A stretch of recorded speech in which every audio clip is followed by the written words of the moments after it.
नमस्कार दोस्तों, स्वागत है आपका मॉडर्न 24x7 पे। दोस्तों, आज हम आपके लिए लेकर आए हैं प्राचीन इतिहास के OMR questions, objective type questions, जो कि UP triple S C, UP PCL, UP TET, C TET, UP PCS इत्यादि परीक्षाओं यानी वनडे एग्जाम में आपके आते हैं।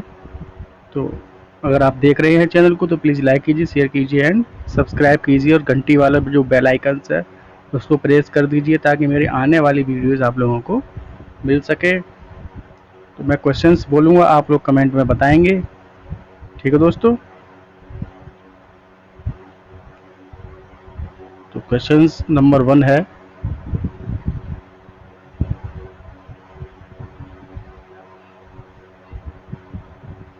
क्वेश्चन नंबर 1 है, सिंधु घाटी सभ्यता के निम्नलिखित स्थानों में से कौन सा स्थान सिंधु घाटी नदी के किनारे पर बसा है? बताइए। तो इसका ऑप्शन होगा बा। राइट आंसर है बा, मोहनजोदड़ो।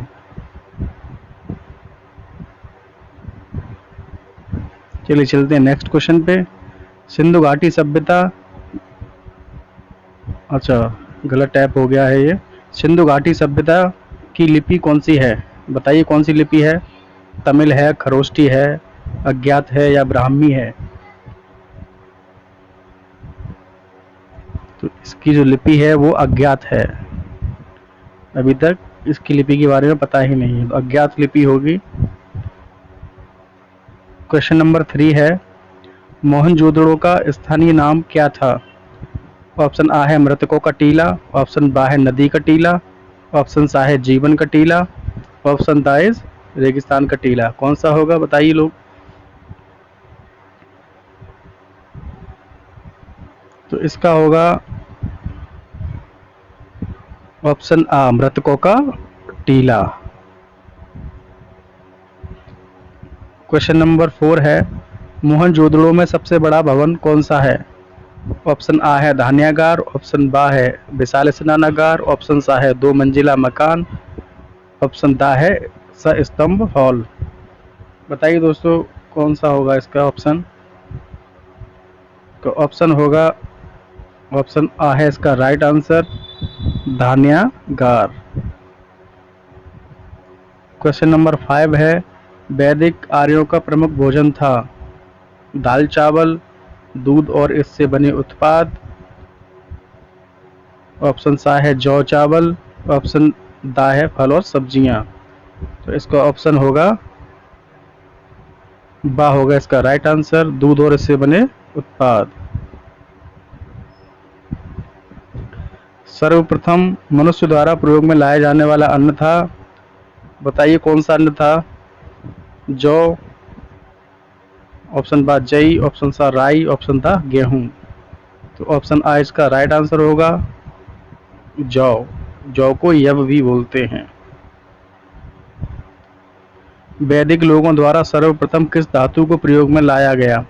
लोहे को, तांबे को, सोने को या पीतल को?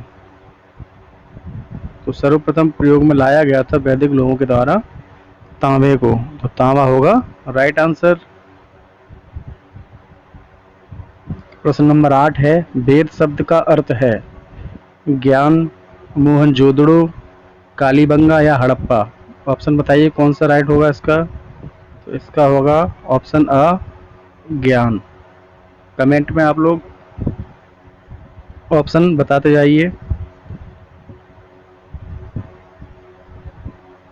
प्रश्न नंबर 9 है, निम्न में से किन 3 वेदों को क्रमशः वेद त्रयी कहा गया है?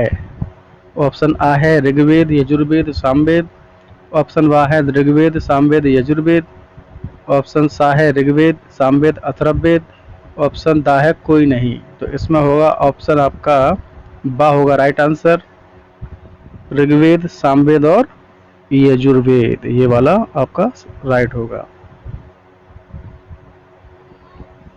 गौतम बुद्ध का जन्म किसके स्थान द्वारा अंकित किया जाता है? ऑप्शन आ है अशोक मौर्य की रुग्मनदेही स्तंभ, ऑप्शन बा है मूर्ति, ऑप्शन सा है पीपल वृक्ष, ऑप्शन दा है बौद्ध मठ। तो इसका ऑप्शन आ होगा दोस्तों राइट, ये वाला, अशोक के रुक्मणदेही स्तंभ। गौतम बुद्ध किस वंश से संबंधित थे, इसे तो सभी जानते होंगे। ऑप्शन आ है ज्ञात्रक, ऑप्शन बा है मौर्य, ऑप्शन सा है कुरु, ऑप्शन दा है शाक्य। तो ये शाक्य वंश से संबंधित थे गौतम बुद्ध। प्रथम बौद्ध संगीति कहाँ आयोजित की गई, वैशाली, कश्मीर, राजगृह या पाटलिपुत्र। तो प्रथम बौद्ध संगीति जो थी राजगृह में आयोजित की गई। और अगर आपसे ये क्वेश्चन पूछ लिया जाए प्रथम जैन संगीति, तो ये हुई थी आपकी पाटलिपुत्र में, पाटलिपुत्र में हुई थी अगर जैन संगति का पूछा जाए तो। भारत में जैन धर्म का संस्थापक कौन था, तो जैन धर्म का संस्थापक थे महावीर स्वामी। क्वेश्चन नंबर 14 है, जैन धर्म का प्रथम तीर्थंकर किसे माना जाता है। ऑप्शन अ पार्श्वनाथ, ऑप्शन बा महावीर स्वामी, ऑप्शन सा ऋषभदेव, ऑप्शन द अजित नाथ। तो इसका राइट आंसर होगा ऋषभदेव। अगर आपसे पूछा जाए 24वें तीर्थंकर या अंतिम तीर्थंकर कौन थे, तो महावीर स्वामी होंगे। चलिए चलते हैं नेक्स्ट क्वेश्चन पे। वर्धमान महावीर ने महापरिनिर्वाण कहाँ प्राप्त किया। ऑप्शन आ है पावा, ऑप्शन बा सारनाथ, ऑप्शन सा वैशाली, ऑप्शन दा श्रवणबेल गोला। तो इसका ऑप्शन आ राइट होगा पावा। जैन साहित्य को क्या कहते हैं। ऑप्शन आ त्रिपिटक, ऑप्शन बा वेद, ऑप्शन सा आर्य सूत्र, ऑप्शन दा अंग। तो इसका राइट आंसर होगा अंग। अशोक की प्रशासन नीति में भारी परिवर्तन कब आया। तृतीय बौद्ध परिषद में, कलिंग युद्ध में, या मिशनरी को सिलोन भेजना, या बौद्ध धर्म अपनाना। तो भारी परिवर्तन आया था कलिंग युद्ध में, ऑप्शन बा होगा राइट आंसर। निम्न में से किसका नाम देवानाम प्रियदर्शी था। मौर्य राजा अशोक, गौतम बुद्ध, महावीर स्वामी या चंद्रगुप्त मौर्य। इसका राइट आंसर होगा ऑप्शन आ मौर्य राजा अशोक। प्रश्न नंबर 19 है, कलिंग युद्ध के बाद निम्न में से किसने महाराज अशोक के रूपांतरण को दर्ज किया। Rock edict second, rock edict 4, rock edict 6, rock edict और एक और होगा रॉक एडिक्ट 13वां। तो ये होगा 13वां। Option D is right answer होगा ये रॉक एडिक्ट, ये राइट आंसर होगा ऑप्शन द। चलिए चलते हैं नेक्स्ट क्वेश्चन पे। प्रश्न नंबर 20 है, अशोक के शिलालेख किस लिपि में खुदे हुए हैं। तो ये गलत टाइप हो गया है यहाँ पे, आप यहाँ पे मगधी कर लीजिए, मगधी। अशोक के शिलालेख किस लिपि में खुदे हुए हैं। मगधी, पाली, ब्राह्मी या देवनागरी लिपि। तो इसका राइट आंसर होगा ब्राह्मी। इसका राइट आंसर होगा ब्राह्मी, क्योंकि ज़्यादातर कुछ लेख खरोष्टी में भी लिखे हुए हैं दोस्तों, लेकिन ज़्यादातर जो है ब्राह्मी में है। क्वेश्चन नंबर 21 है, निम्न में से किसने कब और पहली बार अशोक के शिलालेखों का अर्थ स्पष्ट किया। 1810 हैरी स्मिथ ने, 1787 जॉन टावर ने, 1837 जेम्स प्रिंसेप ने, 1825 चार्ल्स मेटकॉफ ने। तो 1837 ऑप्शन सा होगा जेम्स प्रिंसेप। ये किस प्रसिद्ध शासक को शिलालेखों का जनक कहा जाता है। समुद्रगुप्त को, चंद्रगुप्त को, अशोक को या कनिष्क को। तो ऑप्शन होगा इसका सा राइट आंसर, अशोक को कहा जाता है। मेहरौली में स्थित जंग रहित लौह स्तंभ किसने स्थापित किया। गुप्त ने, सातवाहन ने, मौर्य ने या कुषाण ने। तो ऑप्शन इसका आ राइट होगा गुप्त ने। क्वेश्चन नंबर 24 है, गुप्त राजा जिसने विक्रमादित्य की पदवी धारण की थी वह था स्कंदगुप्त, समुद्रगुप्त, कुमारगुप्त या चंद्रगुप्त सेकंड। तो इसका ऑप्शन होगा था चंद्रगुप्त सेकंड। हरिशेड निम्नलिखित राजाओं में से किसका कवि था? अशोक का, समुद्रगुप्त का, चंद्रगुप्त का या हर्षवर्धन का? तो ये हरिशेड जो था ये समुद्रगुप्त का राज कवि था। समुद्रगुप्त को कविराज भी कहा जाता था, भारत का नेपोलियन भी कहा जाता था और लिच्छवी पुत्र भी कहा जाता था।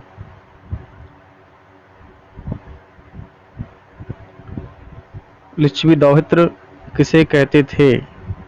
मैंने अभी बताया था आप लोगों को, तो इसका होगा राइट आंसर समुद्रगुप्त को।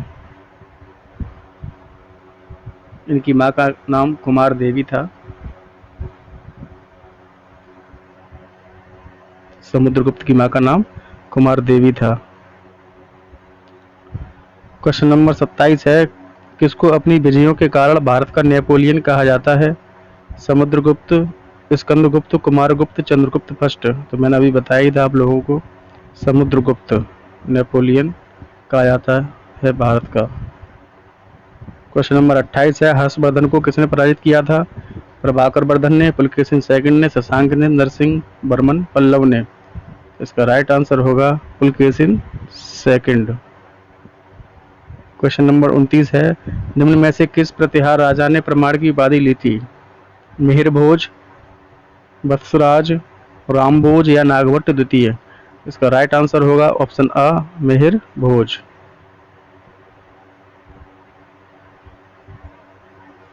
किस शताब्दी में दिल्ली का कुतुब मीनार बनाया गया? तो शताब्दी 12वीं, 13वीं, 11वीं या 14वीं। तो 13वीं शताब्दी में बनाया गया कुतुब मीनार। वे दो वंशज कौन थे जिन्होंने खिलजी शासकों से तत्काल पहले और बाद में शासन किया? गुलाम तथा लोदी, सैयद तथा लोदी, गुलाम तथा तुगलक, तुगलक तथा लोदी। तो ऑप्शन सा इज राइट आंसर होगा गुलाम तथा तुगलक। बाजार विनियमन प्रणाली आरंभ की गई थी किसके द्वारा? अलाउद्दीन खिलजी द्वारा, इल्तुतमिश द्वारा, गयासुद्दीन द्वारा, बलबन द्वारा।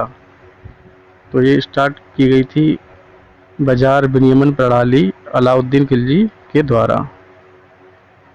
भारत में चमड़े की प्रतीक मुद्रा किसने प्रारंभ की?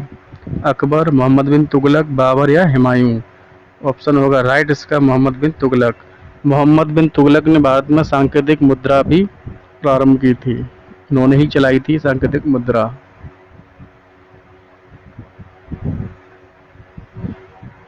प्रश्न नंबर 34 है, लोदी वंश का संस्थापक कौन था? इब्राहिम लोदी, दौलत खान लोदी, बहलोल लोदी या सिकंदर लोदी। तो इसका राइट आंसर होगा बहलोल लोदी। भारत में प्रथम मुगल शासक कौन था? बाबर, बलबन, उमर शेख या हुमायूं। तो पहला मुगल शासक था बाबर। भारत का प्रथम मुगल बादशाह कौन था? तो मुगल बादशाह शाहजहां, हुमायूं, बाबर या अकबर। तो मुगल बादशाह भी बाबर था। पानीपत की द्वितीय लड़ाई किन दो सेनाओं के बीच लड़ी गई थी? बाबर तथा लोधी साम्राज्य, बाबर तथा राणा सांगा, अकबर तथा हेमू, अकबर तथा मेवाड़ के राजा। तो ये लड़ाई जो लड़ी गई थी पानीपत की द्वितीय लड़ाई अकबर और हेमू के बीच लड़ी गई थी।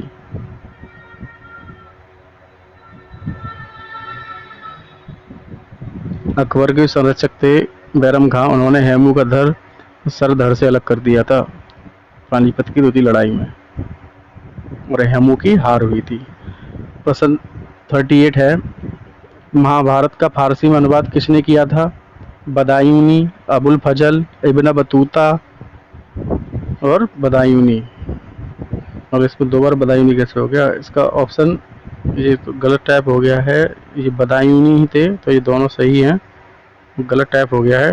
तो बदायूनी करी थी महाभारत की फारसी में अनुवाद किया था, जिसे रज्मनामा के नाम से जानते हैं। अगर पूछा जाए महाभारत का फारसी अनुवाद क्या है तो उसे रज्मनामा बोलते हैं। महाभारत को फारसी में रज्मनामा बोलते हैं। अकबर के दरबार में प्रसिद्ध संगीतकार तानसेन का मूल नाम था, क्या था? रामतनु पांडे, लाला कुलवंत, बंदा बहादुर या मोहनदास। तो इनका होगा रामतनु पांडे, ऑप्शन आ। अगर ये क्वेश्चन आ जाए कि बीरबल का मूल नाम क्या था, तो बीरबल का मूल नाम था महेश दास। दीन-ए इलाही एक नया धर्म किसने शुरू किया? किसके द्वारा शुरू किया गया? जहांगीर के द्वारा, हुमायूं के द्वारा, अकबर के द्वारा या शाहजहां के द्वारा? तो ये शुरू किया गया था अकबर के द्वारा। विश्व प्रसिद्ध तख्त ए ताउस किस मुगल भवन में रखा गया था?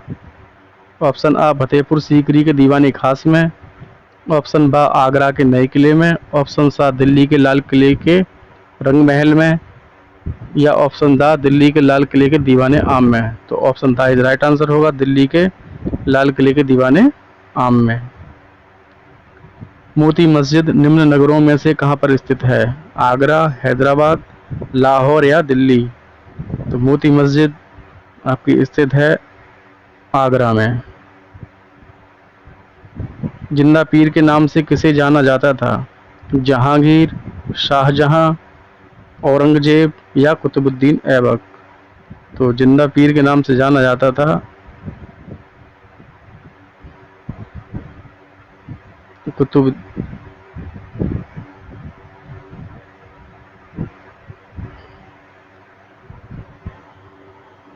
औरंगजेब राइट आंसर होगा। नाना फडणवीस का मूल नाम क्या था? महादजी सिंधिया, तुकोजी होलकर, नारायण राव या बालाजी जनार्दन भानु? तो ऑप्शन होगा आपका the right answer, Balaji Janardan Bhanu. Shivaji का गुरु कौन था? नामदेव, रामदास, एकनाथ या तुकाराम? तो शिवाजी के जो गुरु थे वो थे समर्थ रामदास। इनका पूरा नाम था समर्थ रामदास। शिवाजी का राज्याभिषेक हुआ था 1627 में, 1674 में, 1647 में या 1765 में? तो इसका राइट आंसर होगा 1674 में, और इनका जन्म हुआ था 1627 में। निम्नलिखित में से किसे लड़ाकू पेशवा कहा जाता था? तो लड़ाकू पेशवा कहा जाता था बाजीराव प्रथम को, बाजीराव प्रथम को। ये यहाँ पे थे, बाजीराव प्रथम को लड़ाकू पेशवा कहा जाता था। नाना साहब के नाम से कौन प्रसिद्ध था? बाजीराव प्रथम, बालाजी बाजीराव, माधवराज या बालाजी विश्वनाथ? तो ये थे बालाजी विश्वनाथ। भारत में पुर्तगाली सत्ता की वास्तविक नींव रखने वाले महानतम पुर्तगाली गवर्नर थे? अल्मेडा, अल्बुकर्क, फ्रांसिस ड्रेक या वास्को डी गामा? तो ये थे आपके,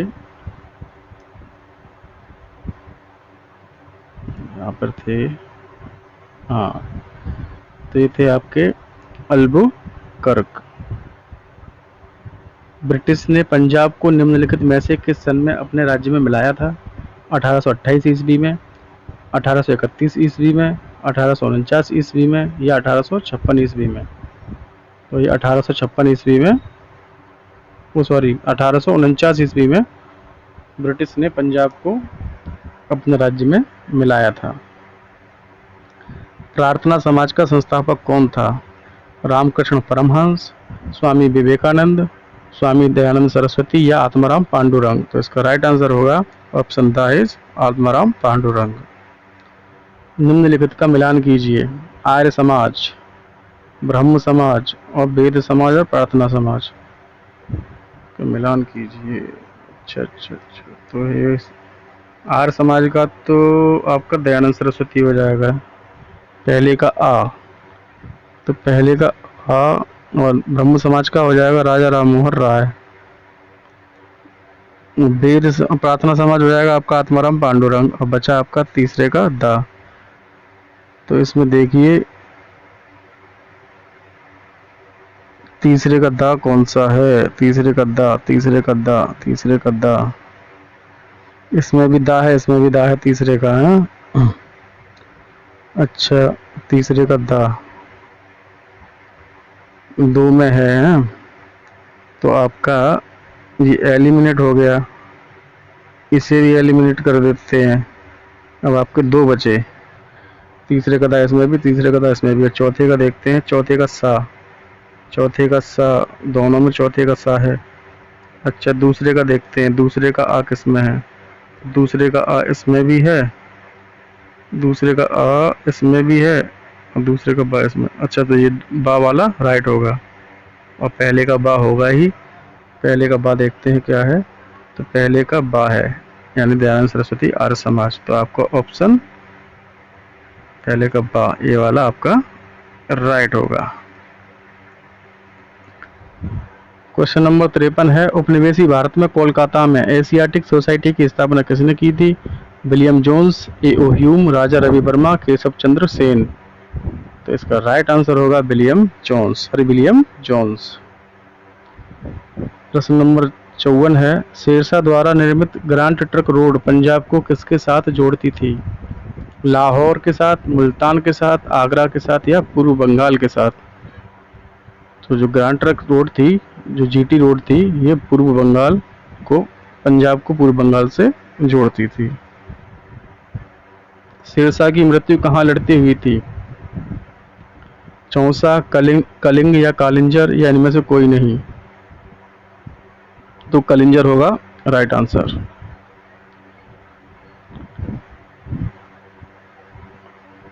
नीचे जो लिखा है आप पढ़ लीजिए, बाकी मिलते हैं नेक्स्ट वीडियो में।